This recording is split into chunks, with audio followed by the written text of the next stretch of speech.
तुम्ही आता जिथेही असाल तिथेच कृपया सर्व काही थांबवा। महाराष्ट्राच्या राज्यपालांकडे राजीनामा सुपूर्द करून मला भेटायला या। बाळासाहेबांचा हा एक आदेश आणि मनोहर जोशींनी आपलं मुख्यमंत्रीपद सोडलं। बाळासाहेब ठाकरेंचे कडवट शिवसैनिक महाराष्ट्राचे माजी मुख्यमंत्री मनोहर जोशी यांचं 23 फेब्रुवारी रोजी निधन झालंय।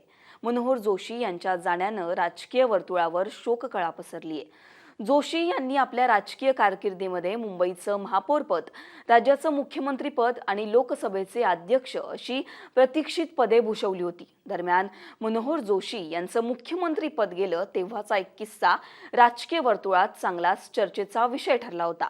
त्यावेळी नेमकं असं काय झालं होतं की मनोहर जोशी यांना बाळासाहेब ठाकरेंच्या एका आदेशावरून तातडीनं राजीनामा द्यावा लागला होता। तेच जाणून घेऊयात या व्हिडिओच्या माध्यमातून। नमस्कार, मी पूजा आणि तुम्ही पाहताय मुंबई तक। 1995 साली शिवसेना भाजप युतीचं सरकार सत्तेत आलं आणि बाळासाहेब ठाकरेंनी मनोहर जोशी यांची मुख्यमंत्रीपदी निवड केली। पण शिवसेनेत असंख्य जबाबदाऱ्या पार पाडणारे मनोहर जोशी हे मुख्यमंत्रीपदासाठी बाळासाहेब ठाकरेंची प्रथम पसंती नव्हते असं बोललं जातं। मनोहर जोशी मुख्यमंत्रीपदावर विराजमान झाले तरी बाळासाहेब ठाकरेंकडेच त्यांच्या सत्तेचा रिमोट कंट्रोल राहिला। यातूनच बाळासाहेबांच्या एका आदेशावर मुख्यमंत्री असलेल्या मनोहर जोशींना पायउतार व्हावं लागलं होतं। 1999चा तो काळ होता। महाराष्ट्रात युतीची सत्ता येऊन 4 वर्षांचा काळ लोटला होता। यामध्ये मुख्यमंत्र्यांच्या वर्षा आणि बाळासाहेबांच्या मातोश्रीमध्ये अंतर वाढलं होतं।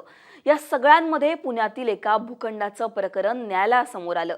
मनोहर जोशी यांच्यावर स्वतःच्या जावयासाठी भूखंडाचं आरक्षण बदलल्याचा आरोप होता। 1998 मध्ये मनोहर जोशींनी पुण्यातल्या शाळेसाठी राखीव असलेल्या भूखंडाचं आरक्षण बदलून ते जावई गिरीश व्यास यांच्या निकटवर्तीयांना दिल्याचं स्पष्ट झालं होतं।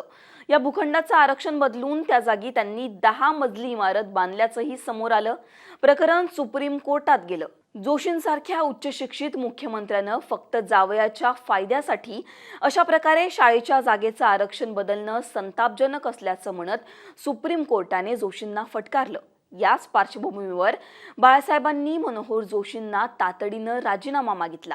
तुम्ही आता जिथे कुठे असाल तिथे कृपया सर्व काही थांबवा। महाराष्ट्राच्या राज्यपालांकडे राजीनामा सुपूर्द करून मला भेटायला या, असा मोघम मजकूर या पत्रामध्ये लिहिला होता। मातोश्रीवरून आलेला हा आदेश वाचल्यानंतर मनोहर जोशी यांनी तात्काळ राज्यपालांकडे आपल्या मुख्यमंत्री पदाचा राजीनामा दिला होता। मनोहर जोशी यांच्यानंतर शिवसेनेचे नारायण राणे युती सरकारचे दुसरे मुख्यमंत्री झाले। नारायण राणे यांनी आपल्या नो होल्ड्स बार्ड या पुस्तकात मनोहर जोशी यांच्या राजीनाम्याआधीच्या काळाचं वर्णन केलं आहे। मनोहर जोशी स्वतःला वेगळं सत्ता केंद्र मानत आहेत अशी भावना साहेबांच्या मनात निर्माण झाल्याचं आपल्या लक्षात आलं, असं राणे या पुस्तकामध्ये लिहितात। तुम्हाला या सगळ्यावर काय वाटतं आम्हाला कमेंट सेक्शनमध्ये नक्की कळवा।